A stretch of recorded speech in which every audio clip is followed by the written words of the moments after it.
Alright, I don't mean to negate the premise here, but what's this business about dragons collecting coins? I mean, unless a dragon's going to eat those coins, a dragon probably wouldn't bother with those coins. It's not like he's gonna get an extra life for those things. And what's this now? He's kidnapping a princess now? Dragons don't kidnap princesses, they char grill princesses. Or princess-I. I guess you'll just have to suspend your sense of reality to play this game. And fortunately, if you're able to do that, you'll get to play a strategy game that, while reprehensibly deceitful, is also a dangerously enjoyable time sucker.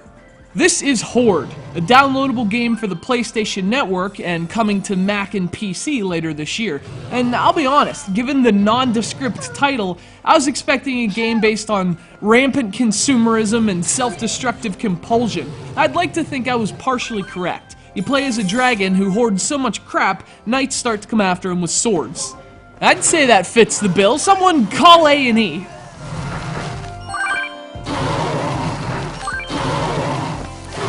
HOARD is a simple, real-time strategy game set beneath the dragon-filled skies of a medieval countryside. The objective is to burninate the peasants and all their fields and homes, and if you really want to be a dick, their taverns. When you burn something to the ground, a little pile of gold is all that remains. You collect as much money as possible and carry it back to your dragon cave bank place of doom!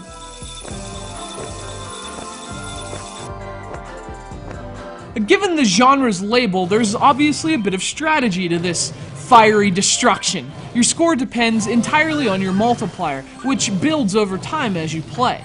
What you really want to do is prevent that multiplier from being reset, which happens anytime your hoard is plundered by a thief or a fire-breathing capitalist rival. Because the land below is so active, it can be tough to keep an eye on everything that's going on.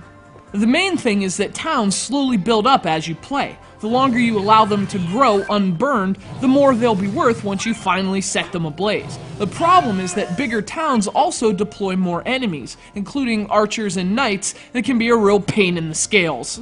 So there's a lot of stuff going on in HOARD. There are multipliers to protect, princesses to kidnap, upgrades to make, but what's nice about HOARD is that the game doesn't take a lot to get into. It's actually a pretty simple RTS to play.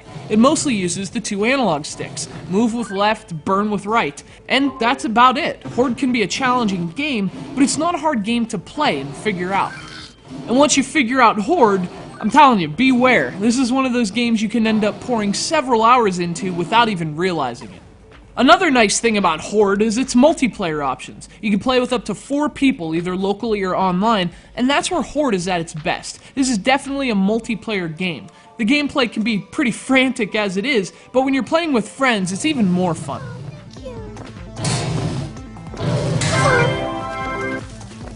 Of course, HOARD isn't without its flaws. The game doesn't look very impressive, and although that kinda seems like nitpicking, it does take away from what should be a spectacle.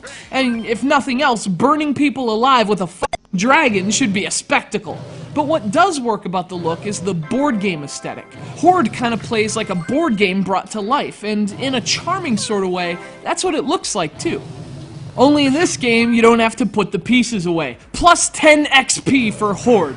A very good little RTS that can burn free time as quickly as a thatch roof.